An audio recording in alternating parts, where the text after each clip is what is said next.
Jurgen, safe to say we weren't expecting that when you were 3-0 up. How do you explain being in complete control, then being pegged back, and then needing to find that response, which you eventually found?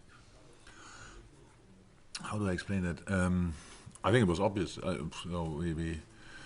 We left the very successful path of the first 30 minutes. That was some of the best football we played so far, I would say. It was against how we all saw a bit later then. Very good organized team with a clear idea, identity. We did everything what they don't like. On high speed, if you want. Scored the 3 goals. Could have scored more.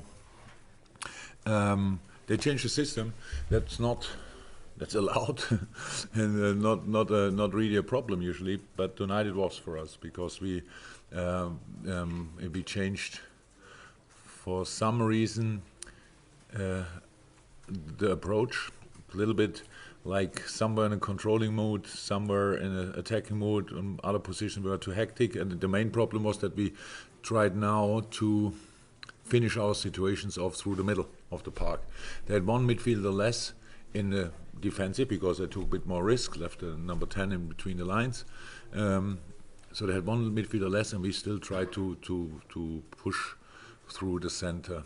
Lost the balls there. They passed the ball to the 10. He could turn. At the back of Fabinho, he could turn, counter-attack. So that changed the momentum of the game.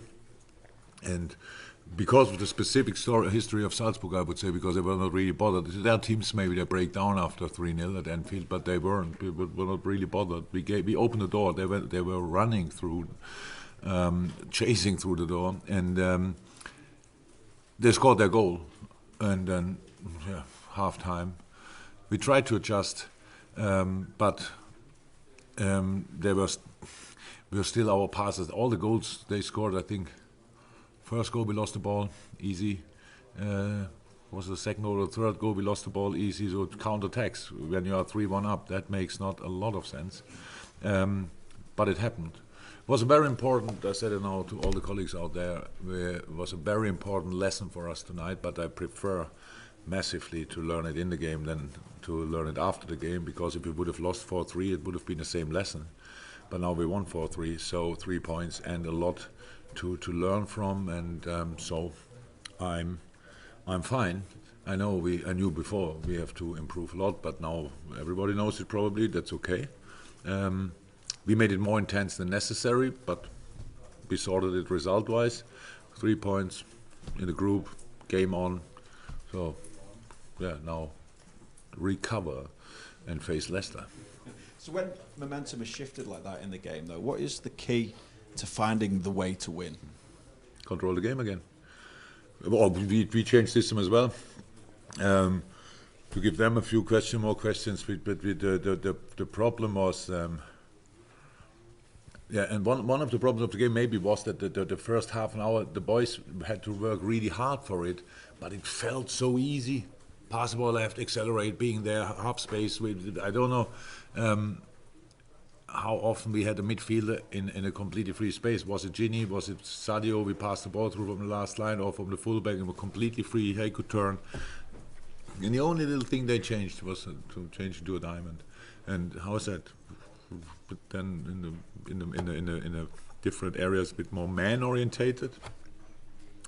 So you have still to get the ball, but be orientated, turn if there's no pressure. And we felt now pressure from everywhere. It was not there, so we passed all these balls back, right up, and then again center half and tried to do something.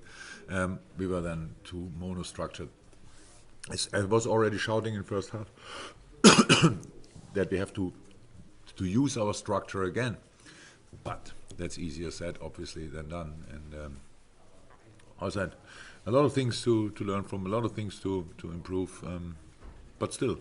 The target before the game was winning 4-3, winning, and now we did, and so I'm obviously fine with that. And now let's carry on. Just over the microphone.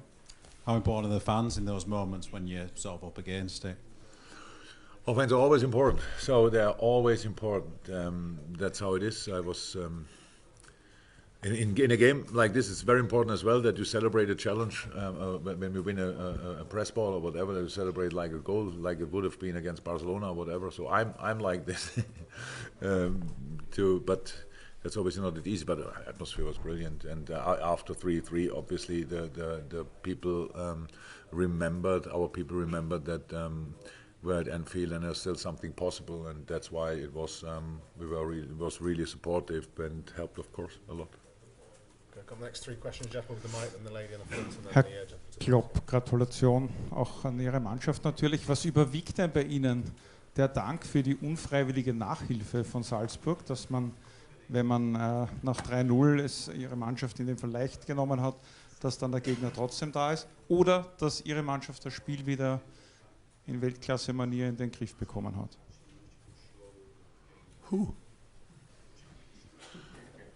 Weiß ich nicht, um ehrlich zu sein. Also man muss noch mal drüber nachdenken, weiß ich noch nicht.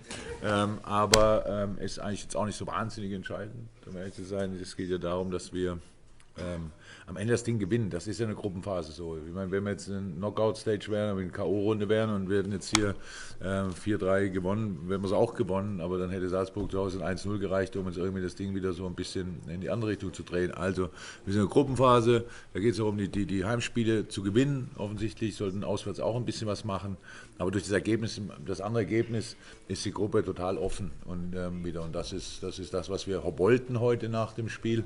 Wir sind jetzt drin in der Gruppe, so jetzt geht's weiter. Ja, Jürgen Klopp, beim 3:3 haben Sie da jetzt Hand aufs Herz einmal ehrlich gesagt Angst gehabt, dass Sie vielleicht das Spiel sogar verlieren, weil Salzburg da doch ein bisschen stärker wurde?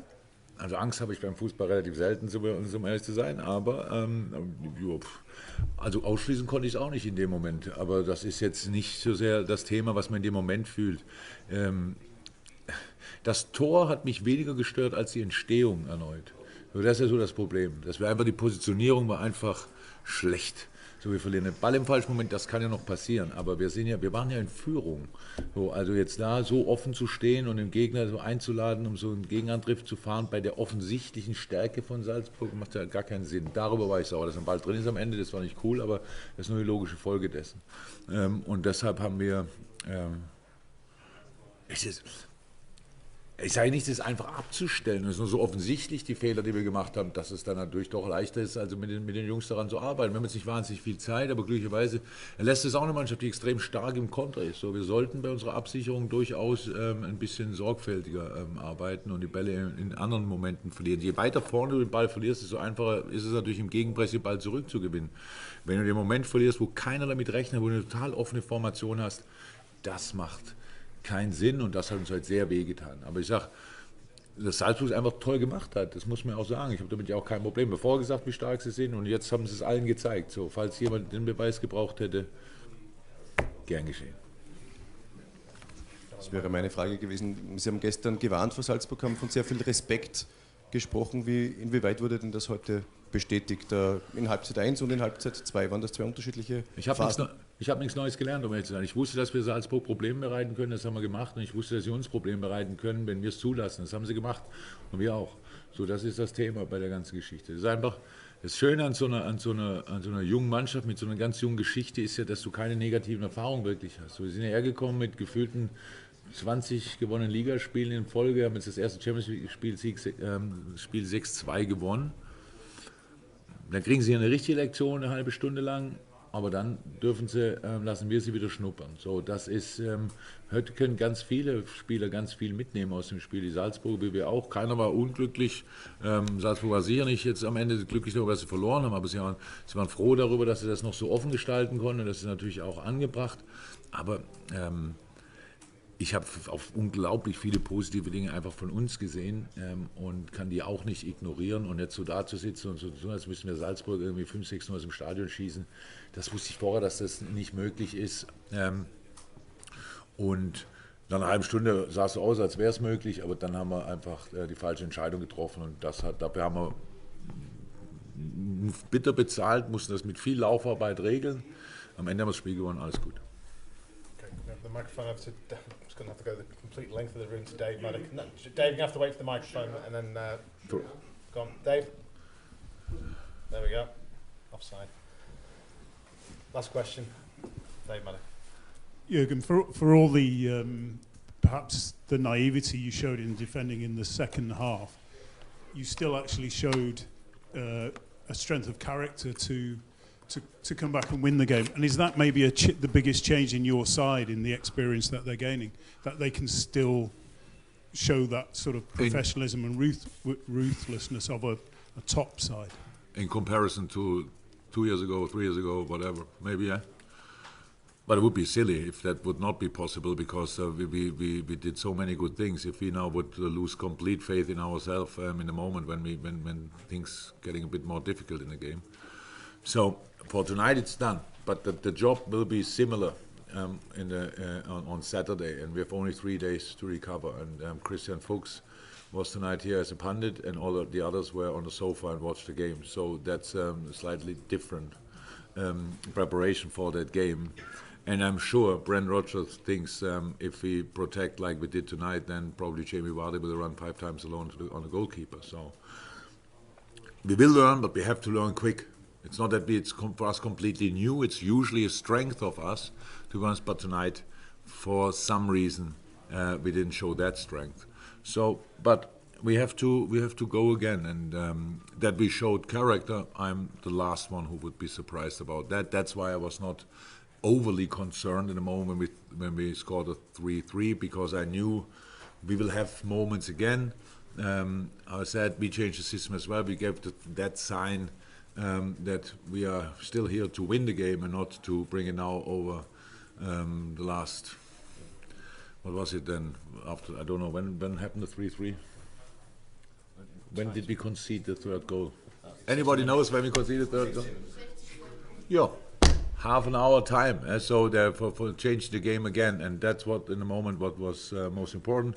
We did that, and so I'm fine with that. But again, it was far away from being a perfect game, but it was a typical Liverpool game, so very exciting. And yeah, it's over after the final whistle. So what can I say? I'm really not. I thought after the game maybe I'm angry, but then I realized I'm not angry. So why should I show up as I am angry? So I respect the performance of the opponent, and saw a lot of good things from us. We can do better. We will do better. That's it. Have a nice trip home. Thank you very much. Bye. See you December.